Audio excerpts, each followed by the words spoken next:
You may think that RV life is all sunsets and smooth roads. Well, RVing with Joe is about to tell you what it's really like out there. Stick around, this one's worth it. Welcome to RV Out West. I'm Brooks. Based in the Pacific Northwest, my family of four hits the road to explore the best of RV life out west. From hidden gems and epic destinations to helpful tips and real road stories. So grab your coffee and join the journey. Hey, friends, thank you for listening to the podcast. And I want to remind you that this is your official invite to take things one step further. I am launching the RV Out West newsletter, and the very first issue is dropping on February 18th in like a little over a week. It's packed with trip ideas, road stories, gear notes, and behind the scenes extras you won't hear anywhere on the show. It's quick, fun, and built for people who love life on the road, and I want you to hear more of the good stuff all in one place. Head to the link right there in your podcast app under the description for this episode and sign up now so you're on the list. You're not going to want to miss this very first issue, and I'm excited to share this with you. Now, on to the show. RVing with Joe is one of those creators who feels like a familiar face the moment you hit play. Through his YouTube channel, Joe shares life on the road with an easygoing, honest approach, taking his viewers along as he explores campgrounds, RV setups, travel routes, and the everyday realities of RV travel. His videos blend practical information with personal storytelling, making it feel less like a tutorial and more like a conversation around a campfire. Over time, RVing with Joe has become a trusted voice for RVers who want real experiences, thoughtful insights, and stories from someone who truly lives the lifestyle, and for those who just may want to have a little escape with some armchair travel. Joe, welcome, and thank you so much for joining us here on RV Out West. Oh, no problem. I appreciate you making some time for me. Love talking about RVing. I do it a lot, and yeah, I like talking about my experiences. I try to share and kind of grow the community wherever I can. Kind of turn people on to all the advantages that the lifestyle brings. I get less focused on the technical side of RVing, and I'm a lot more focused on the lifestyle, like what like an ends to a means, like where it takes you and what it offers you. So I focus a lot more on that. Yeah, I love that. Well, then let's start with your hook. What got you into RVing? How did you get hooked on the RV life? That's a good question. I had exposures as a kid. So I had like some step grandparents. I remember the first time I walked into a Class A. I didn't actually get to go RVing with them, but just walking into a Class A, having had family that were truck drivers when I was even younger than that. I kind of moved around between a few parents, but or two parents. When I first had exposed to that RV though, I just it was all coming together. I mean, I loved road trips. I loved being on the road. I had already driven across the country with my dad once, and I had that taste, and then I saw, wait, here, this. So then when I moved back with my mom, they got a teardrop trailer, and we went out camping a couple times in the teardrop. And even though I was in the tent, they got the teardrop bed. It was still this kind of idea of camping. And over the years, we had some hippie friends in the families who built sort of their own vans, and I would just see it over the years that it just always seemed like an enticing option that I would eventually move towards. I didn't know what it was gonna be until we finally went to our first RV show, together, me and my wife, and I wasn't sure if I was a motorhome guy or trailer guy. We walked into a motorhome, and it was very tight, and then we walked into a trailer, and it was so much more open that, that plus the idea of, maintaining an engine that all year round, versus just running it a few times a year. I felt like eventually it's gonna be having, like, 2 cars, right? Right. And so eventually we basically bought a pickup truck and an old trailer, a 2000, back then it was 2004 when I got my first trailer, and that was a 1999 Thor Tahoe trailer. Stick and tin, simple, kinda classic starter edition. Little did I know it was probably the most sturdy RV I would have ever owned, because as we go on in the years, they get a little more, minimum product necessary to get that thing out the door. And so, yeah, we actually really loved that. We ran it into the ground, for gosh, almost, 10 years or so. And so that's how we got our start, was really just that. And oh, here's the funniest part of the story is I hadn't ever we bought the trailer with the intention of folding up our apartment and moving into it for an unspecified period of time. So we not only started when our very first RV trip, with no experience really, but we did it as full timers with no idea what we were getting into. That's always fun. And so it was a learning curve the first few months, a lot of mistakes. We, heard a lot. I broke a few things figuring it out. Had a few water incidents, but yeah, we not only started RVing, but we did it cold as full timers with no real experience. And that was ever since then, I've just been hooked on traveling. Well, then with that, before we kind of get into where your current home base is, where was kind of home base before 2013? And tell me about some of those RV adventures Sure that thing. you took then. Well, the RV has facilitated us moving around a bit, for my career as well. My wife and I are both in what we call the visual effects and animation industry. So, the movies that bring you, Star Wars and Marvel movies and all that, the folks behind the computers, we've worked in those studios, all of our lives, and that's, sometimes a bit migratory. Your work moved from, say, the Bay Area where we started, and that's where I got my start. I was a Bay Area kid, San Francisco Bay Area in California. Wait, we have to stop. So Yeah. I lived on Divisadero and Geary, right by the Kaiser Permanente Hospital. Oh, there you go. I'm a Marine kid, so I was a sheltered Marine kid most of Yeah, yeah, my yeah. youth. Okay. There you Yeah. go. I mean, So, I'm not from the Bay Area, but I spent a chapter in the Bay Area. same here. I mean, I'm not taking it all the way back to the Jersey youth, days, but Okay, yeah, okay, fair enough. but yeah, I'm a Shoot, Californian do we by need to talk birth. Wawa too now? No, I was pretty young back then. There was nothing going while existed when I was, Yeah, okay. in the '70s. Anyway, I got my, I was Northern California kid, working for a large visual effects company, and then as I moved to some other ones, eventually, opportunity moved us to LA. And the nice thing about having the RV is, I could always look for work. In fact, I did a short stint in Seattle. That's where I got exposed to the Pacific Northwest, where all of a sudden I was able to interview and take a job up there. And then the RV itself meant that I could apply for jobs anywhere in the country, and I would, with the idea of like, well, hey, let's just go there. And it was just me and my wife. We don't have kids. And so we had a pretty flexible existence. And the RV was a huge facilitator of that. I used to joke that our ability to travel was one of our job skills, and our ability to relocate. And if you can open up the whole country to your job opportunities, you can get more opportunities. So that's what we would do. So we moved down to LA for a while. Then I took a job. We both took jobs at a studio out in Florida. So that took us all the way up to Florida, which of course I baked into a nice, 3-week transition trip, out there, partially funded by the transition payment. So that was nice. And then we went out to Florida, and then we came back to California, and this is now taking all the way from 2004 up to around 2012. So that was kind of the transition we did, again with a short stint in Seattle. And then basically our industry changed a bit. A lot of industry moved up here, or had been moving up here to the Vancouver, BC area across the border in Canada. So we said, well, let's take a job up there. I haven't been up there. We love Seattle. How different could it be? We love Canadians. So let's just try it with sight unseen. I took a job in Vancouver. We didn't take the RV there, because it was getting old and I knew it Okay. rained a lot. So Yeah. we drove up, took a job up here, and within 2 years, I bought an RV up here in Canada, Gotcha. Canadian purchase. I didn't have to deal with importing, and got rid of the old one down in California. Now I've been in Vancouver, British Columbia ever since then. A lot of travel back and forth to Los Angeles in the last decade, a little less so since the pandemic. And now I spend most of my travel time, although not all of it, trying to take in this huge RV paradise that is Canada. It's an unending supply of campsites, routes, mountains, and it's an RV. And you can stop once you get out of the cities. You can stop almost anywhere and just stop there. It's a really liberating experience to be an RVer up here.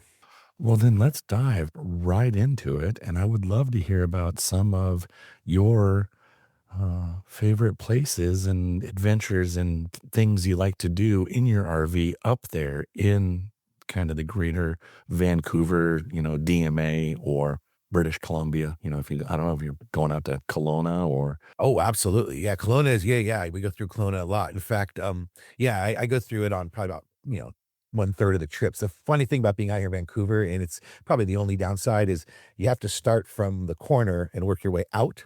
And that means you kind of always are covering some of the same ground on the first day of your trip, right? You kind of have to get out to certain points where you can hit a hub and spoke and then head out to the rest of BC. There are less highways here, right? We're not in Los Angeles anymore.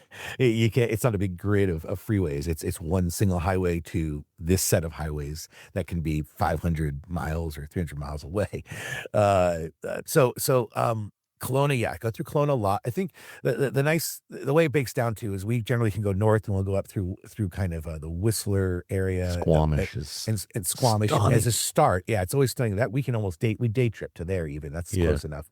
But then we'll just head up north there on what they call the Sea to Sky Highway. That's one way to get up north, or we'll head out on what South Park kind of joked is the only road, the Highway 1 that Yep. takes you east from Vancouver out towards Kelowna, through a town called Hope where they filmed Rambo. Yes, they And did. yeah, it's a big thing when The you go bridge there. is gone though. Bridge is gone there, but they still have the sign over the bridge that you can go and visit the log thing that said whatever the saying was at the top of Yeah. the bridge, and there's a statue, and yeah, it's Rambo Town for sure, and it really just starts to be really gorgeous. I spent a small part of my youth in Idaho, North Idaho, Okay. and I was in Seattle, so I went out to Idaho when I was staying there for those few months, and I always thought it was the most beautiful place on earth. And this is no hit on any place over another, but I didn't realize it was sort of really the foothills of Canada when it comes to the beauty, size, and grandeur of what you're going into. So if you keep going east, eventually you're going to run into Banff and Calgary over right at the Alberta border. And I was very jaded having been to Grand Canyon, having been to all the most beautiful places in in the States, right? I mean, some of the greatest views you can have. So I was like, oh, cool, let's check out Banff. I'm sure this is going to be cool, but we've seen it all. And we were floored. We were floored for kilometer after kilometer at just how amazing the experience was. So I went to Banff during the Jasper wildfire that Oh, yeah. devastated Jasper 2 Oh, sorry years to hear that. ago-ish Yeah, or yeah. whatever it was, right? So we didn't really get to do Jasper. We made it up to the Athabasca Glacier, but that's basically where the highway was closed then. So that was Oh, kind of the bummer. You were terminus right of in the heart of it. Oh, I'm so sorry to hear that. We've yeah. been before and after. And here's a little tip about the Athabasca Glacier. That parking lot allows overnight RV parking, which is not well advertised. But we Oh, discovered when we got there's a little sign and you could park for 14 bucks a night right there at the glacier. So that was one of the best sunrise, morning that's views I've ever amazing. had. I did not know. That's great. You heard it here. Yeah.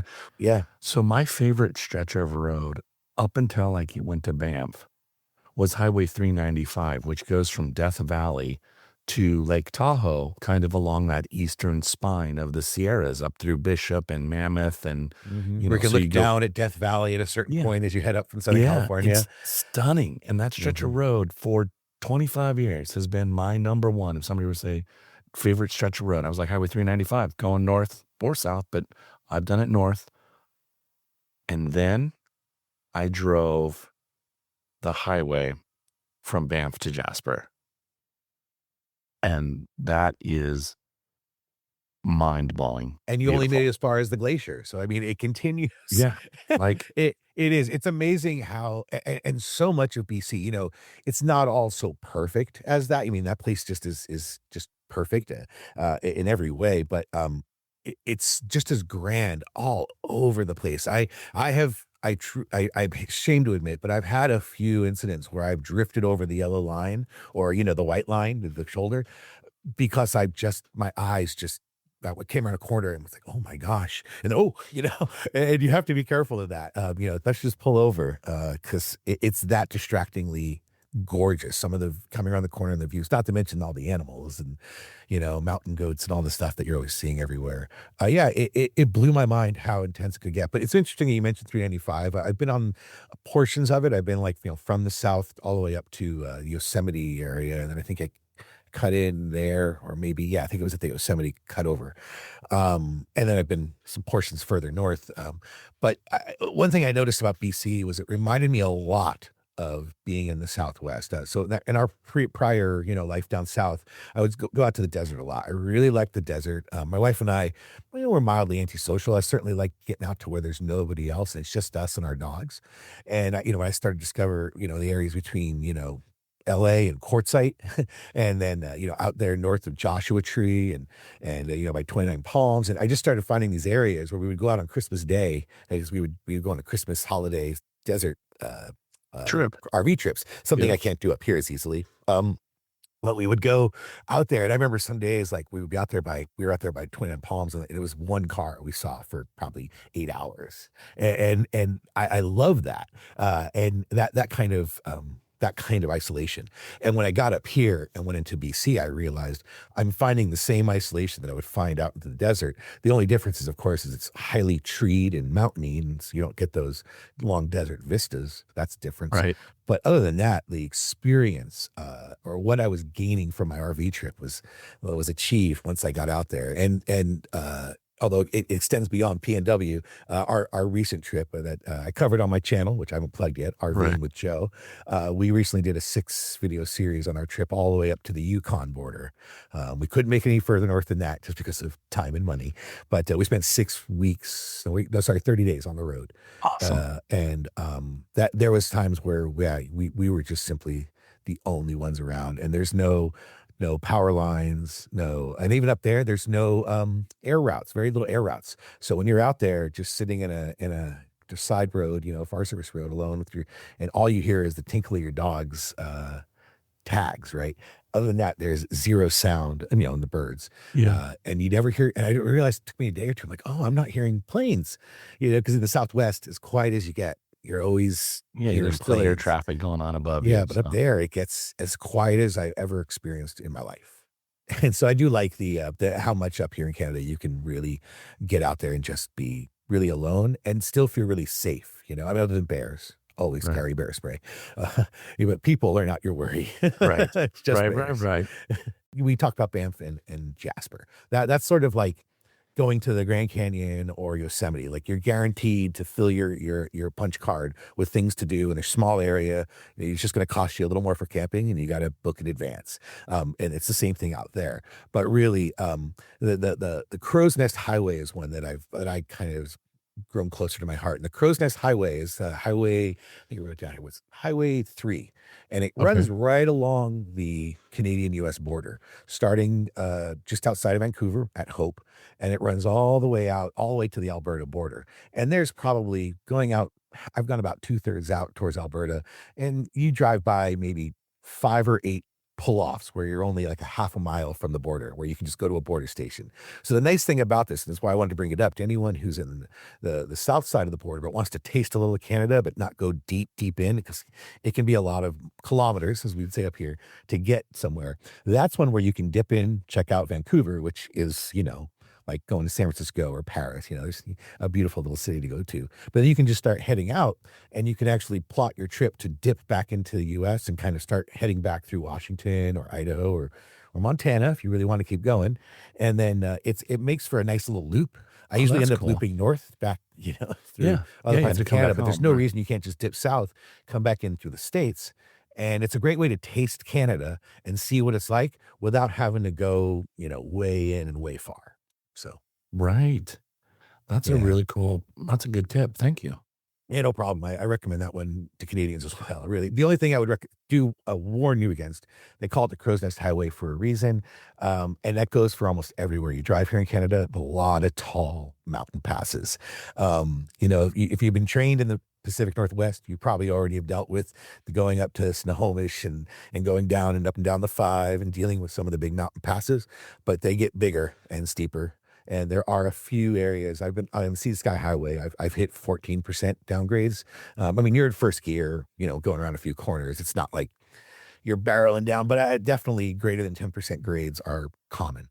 A friend of mine finally talked me into getting a 1-ton diesel, and that exhaust brake alone is worth it for towing. Those 14% grades, I just take my foot off the gas and the truck just basically tows and maintains speed itself. Like, it's Luckily, I have an underpowered truck, and the trailer parachute effect means that pretty much 7% or below, I can generally just let it run, like, kind of coast and instead maintain. And then at 8% and up, yeah, I've got to be strategic. And I have to admit, my for the first time here, and I'm only but 110,000 kilometers. So what is that, like 70 or 60,000 miles in? And my transmission is starting to talk to me. Well, And that's because, but I pushed it. I do over 25% of the miles of my truck are spent towing my yep, 5,000 pound trailer in those types of conditions. And yep. on our last truck, I wouldn't even have taken the truck I brought up here from the States. I wouldn't even have taken it far into the places we've gone with the new truck because when we were up in places in Yukon, and this is something to be aware of when you're out here, we were 6 to 8 to 10 hours at times from the nearest emergency room. Any tow truck meant you were bringing in a big rig to flatbed to throw your truck and trailer on, and you're going to spend $3,000 or $4,000 getting it back to civilization. So, Right, and a helicopter ride is, for you to get hurt is like 10 to 20 grand, even right. if you're Canadian. Yeah. Albertans only pay for Albertans. And so, yeah, it's just like, it's something to just consider. You got to throw a little risk out there, and you're always on the main highway. So we don't overland. We're always, within a mile or two of a main highway. We're going to take a quick pause here and hear a word from our longtime friend and sponsor of the show, camperalerts.com. We'll be right back after this quick break. More good stuff coming up. The seasons may have changed, but that doesn't make it any easier to find available campsites. Now, you can get notified of sold out campsites when they become available with Camper Alerts. Choose your campground, pick your RV specific filters, and set an alert. It's that simple. Visit camperalerts.com today and start setting your alerts. Welcome back to the show. Let's jump right back into the conversation with Joe from the YouTube channel RVing with Joe. Do you guys do a lot of boondocking, or are Yes. you guys park campers or mostly boondockers? Yes, I have an Ember Overland trailer, which is specifically kind of built and modeled for that with some extra solar. So yeah, we definitely like to boondock a lot. And this last trip, I think that over those 30 days, I think we maybe did 4 or 5 nights in an actual RV spot, and that was because, like, at the Liard Hot Springs, that's just kind of where you stay for the hot springs, is in a spot. So, but for the most part, now I'd prefer at this point to just boondock. My generator, my 3 lithium batteries, I got 300 amp hours. I've got around with my external panels now, and some of my external batteries, we're pretty much up to around 1,200 watts of solar panel between the fold outs and I got one on my truck that keeps my Starlink going, and then and we're pretty well solared. So yeah, I don't see a reason most of the time to pull into an RV spot. It's mainly if I want to trade in a night of cleaning out the tanks, getting new water. That's usually the reason. Well, like, yeah. That makes sense. So let me ask you this thing, because I've not done a lot of boondocking. Like, I think I've only done 1 or 2 nights total boondocking. We're mostly, park camp. I mean, I have younger kids. Well, they're not younger anymore, but I have middle school age kids. So, finding the resorts with the pool and the places where they can, go, that is just kind of where I'm at. But how do you even go about finding those spots to boondock? Like, are you using Google Earth, or, Good is it question. just quick to pull off the side of the road? Like, what's kind of the skinny? You don't need to give away the honey holes, but No, how no, you I finding your spots? no rocket science to us. Number one, we have a fairly low threshold. Like, we're not picky about like having the perfect spot. So if some of those nights that we were traveling, we're at the rest area pull off kind of situations, that's fine. I mean, once we're in our RV, I really don't care. The TV is on, the heat's on. It's always the same inside the RV. So when we're traveling, I'm pretty loose. The other thing is iOverlander. I think that was probably our number one hunting tool for finding other options. So for this big trip, I did try to find some stuff in advance, so we had options along the way. But certainly we've improvised. The other thing here in BC is there's BC sites. What do they call them? BC rec sites, which is sort of the bottom tier of campsites. And there's in BC alone, there's over 500 of these. So there's a lot of them out there. And it's one of the reasons we got a trailer that has a single axle and is a little smaller. It's a 19-foot trailer. We've gone as high as 28 foot with some of those previous ones. So we trimmed it down with the idea of getting into those camp spots, because it was difficult with our Bullet. I didn't talk about it much, but I had 28 foot or something, Keystone Bullet with big slide out. And that thing was, I was not I bent 2 axles on it in BC, which is one of the reasons I went for an overland trailer, is I realized up here, if you're gonna go on the dirt roads a lot, and there's a lot of them, you're gonna, yeah, you're gonna need something a little more, tough. A torsion axle, I would say, would be the minimum. If you're gonna do, if you're pulling off the road to go to a campsite for a mile or 2, whatever. But there's times where, we've done 30 or 40 kilometers in on a Forest Service road and back out many times. And our goal, I haven't talked about this much yet, but our goal still, sort of our bucket list, is to get up to what they call Tuk or Tuk. Yeah. Yeah, up here at the Tuk. Arctic Yeah. Ocean. And that we've been planning on for a few years, and every year, and especially because of career and other issues, it's very hard for me to get like that type of time, even though I can work from the road. We didn't talk about that much, but I do work. My job is at a desk, or at a computer. So for the most part, I can do that with Starlink anywhere. So I am able to go on 6-week trips because 3 days a week I'm working from the road. That's how we make that work. But I still haven't been able to work out the math.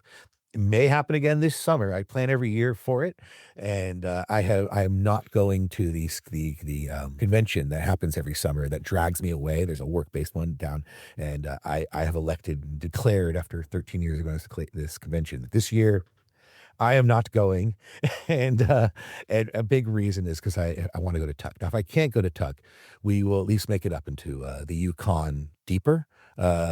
Just to keep in mind with the Yukon, it's massive if you're looking on a map. There's 43,000 people in that entire province.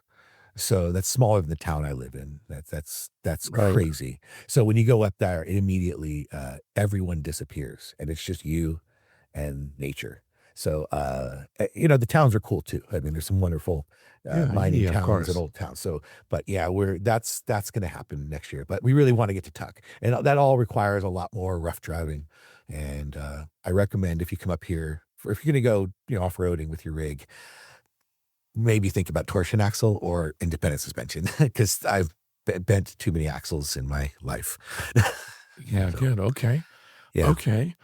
What has been kind of the greatest reward for you and your wife about RVing? Well, we luckily are a couple that can be in a trailer for, without driving each other nuts. I know that's not everybody's cup of tea to be in that small. We also can work in the same company. We're tight. So because of that, it is encouraged and fuels that tightness, right? Like we're always together to an almost codependent level. And so I really like the us part is a big part of it. My favorite RV trips are always with my wife, and my wife has some mobility issues, so it does mean that we can't always go hiking or as deep in. A lot of times we're doing a lot of parking lot jaunts and then back to the truck, a lot of car camping day trips away from the Right, of trailer. course. Yeah. But still, I would just 100%, that's my favorite part, is just getting out there with my wife. I guess the second thing is how quickly my brain disconnects, in a meditating kind of freedom of concern kind of way. So as soon as I pull out of my house with that trailer, it's like the disconnect between like real life and RV life, it's immediate. And it lasts for weeks until you have to start looking at your bills. So on those month-long trips, after a few weeks, life catches up with you. You got to log into the bank and things like that. And so but yeah, that immediate disconnect is so therapeutic for me. And it's what I seek. And the other thing is, I'm kind of like a stray dog that likes to wander. And I love how much it allows me to do that. I did a 6-week road trip when I turned 50 a couple years ago, when I first got this new trailer, down to the Southwest and back. And my wife was busy, so she worked at home, and I was solo for 6 weeks. As much as I do love traveling with my wife, there was also sort of this freedom of like having almost no reservations. I had a few waypoints along the 6 weeks where I had to be. But yeah, just wandering day to day, and not necessarily knowing where I was going to end up, and just having all that freedom is gold to me. And if I could retire tomorrow, and which I can't at all, but if I could just win the lottery, and yeah, it would absolutely be me in a Class A, never staying in the same place more than a week. That whole thing of feeling like a stray dog that's always looking at sniffing new ground every day. Yeah, of course. That I love, and it doesn't have to be fancy, you know? If it's wandering into a Walmart, an old truck stop, or, you know, just a dog park in the middle of some small town where we end up talking to some locals, I love that, you know? As much as we are antisocial, like, we also do, you know, we're not 100% antisocial, and the interaction of meeting people all around the world from or around the country, and actually technically all around the world, because if you Yeah. go RVing, especially out here in the West, you're gonna run into a lot of Germans and Dutch, and we did the Alaska Highway, so we got to actually meet all kinds of Argentinians, and we met a guy who did over 31,000 kilometers from the tip of South America all the way up to where we Super were, and cool. he'd already gone up to Alaska and back. Yeah, super cool. Yeah, yeah, we actually featured him on my channel. I have another series and now a new channel called RV's Gone Wild, which is a little more just kind of fun, like making fun of RVs or showing really cool RVs. And missed 5 or 6 people had sent me pictures of this guy driving, you know, with his vehicle and going our street. And all of a sudden, we're on our big trip, and we were like, "There's his vehicle," but we couldn't see him. And then we're at our next stop. There he is again, and there he is. And so we went and met him, and it turns out he had seen himself on our channel. So, and luckily my wife speaks Spanish, so she was able to translate. And yeah, so I love all that. I love all that random interaction without the commitment, right? Then you never see anyone ever again because you keep driving. Right. But I just, yeah, that wandering feeling, that traveling from the South down, you know, South Carolina, it's about as far out as I've made it, you know, the Southwest, you know, the Navajo lands, you know, it's a whole nother kind of experience. Yeah. And then, yeah, and what I really do want to get in is a little bit more of from South Dakota over to Idaho kind of zone, which is still like empty on my map. I keep Right. going north, and I've done a lot Yeah. of south, but I've got this hollow space that I'd really like to get out to. Is you know, the South Dakota, yeah, Mount Rushmore to some extent, but also to see Crazy Horse Monument and sort of That whole area of South Dakota is yeah, really cool out there by Rapid yes, City. And yeah, just it's a yeah, really seems cool like area. it. The Black Hills are cool. Yeah, and it might make my way, and if I do that, it might be part of going out to Iowa here because my brother lives in Iowa, and I wanna go to Elkhart. So, Joe, tell us a bit about some of your YouTube channels and kind of what you're doing, as well as where people can follow along on your adventures and learn more about you and your RV travels. Sure thing. You know, I'm not necessarily a hiker or a fisherman or, you know, I don't have these other purposes or kayaker that people go out there and use for their RV adventures. And what I've really come to do when I RV is I document. I actually really love making videos about the trip. I created a channel back in 2022 called RVing with Joe. That's how you get there, at RVing with Joe on YouTube. Just search for it. It'll drop you right in there. And that was really all about just sharing my RV experience, you know, sharing everything from how I pack up to, you know, what are we eating to what's this trip like. And now my trip videos are very much with the intent of if you're someone who can't come along. In fact, I have some handicapped people who say they live through my trips because they can't necessarily do that.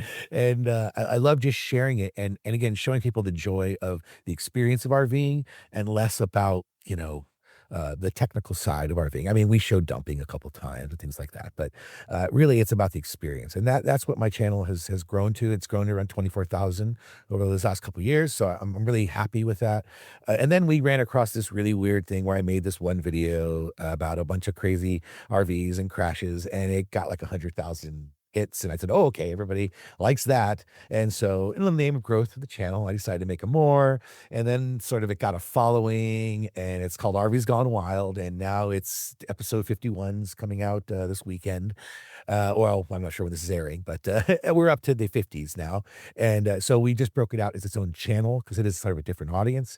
Again, it's kind of like if you've ever seen Bonehead Boaters of the Week or Bonehead Truckers. It's a little bit of that, but it's also got really cool RVs, and now I get dozens and dozens of emails every week of people sending me pictures of their cool RVs or RVs they've seen on the road or just crazy things. So that RV's Gone Wild has become really popular. We just broke it out as its own channel, and it's already up to like, I have to check in, like 2,000 subscribers in like, I don't know, a month, less than a month.